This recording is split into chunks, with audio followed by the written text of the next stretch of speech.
불과 10년 전만 해도 분명 공시열풍이 불었었거든요. 그래서 노량진에 공시생들이 정말 많았었단 말이에요.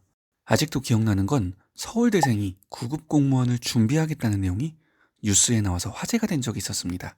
불과 10년 차이인데도 그때랑 지금은 가치관이 완전히 달라진 것 같다는 느낌을 받습니다. 제가 로스쿨을 합격을 하고 진학 취소를 했다는 사실을 제 구독자분들이라면 다들 잘 아실 텐데요. 그리고 저는 노무사를 하게 됐습니다. 로스쿨을 가지 않고 노무사를 선택한 이유가 궁금하신 분들은 위 영상을 참고해 주시고요. 오늘은 전문직을 직접 해보면서 느끼는 전문직의 최고 장점들 몇 가지를 여러분들에게 말씀을 드리고자 합니다. 전문직의 가장 큰 장점은 바로 자유인 것 같습니다. 과거 공무원 열풍이 불었다가 이제는 전문직 열풍이 불게 된 게 바로 이 자유에 대한 열망이 커지게 된 것 때문인 것 같아요. 우선 전문직은 이직의 자유가 그 어떤 직업보다 큽니다. 내게 전문직 자격증이라는 큰 무기가 있기 때문인데요.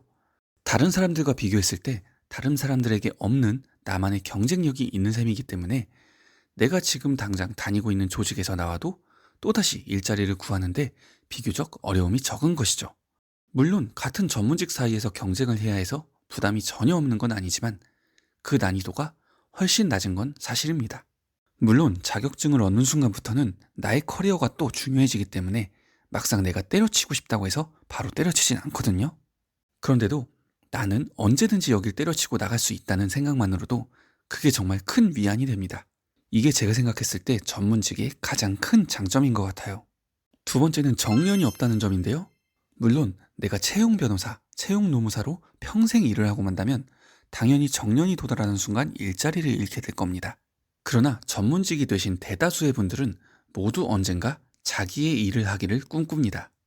그래야 수익적인 측면에서, 자유도 측면에서 채용되어 근무할 때보다 압도적인 장점을 누릴 수 있으니까요. 이렇게 개업을 할 경우에는 내가 죽기 전까지 일을 할 수 있게 됩니다. 정년이 전혀 문제가 되지 않아요. 심지어 어느 정도 실력과 노하우가 쌓이면 나를 대신할 직원들을 많이 고용해서 내 업무 부담을 확 줄일 수도 있습니다. 수익은 일반 직장인과 비교했을 때 훨씬 더 많이 가져가면서 말이죠. 이 두 가지 특징 때문에 요즘 전문직에 눈이 쏠리고 있는 것 같습니다. 저는 이게 자연스러운 사회 발전 과정의 일부라고 봐요.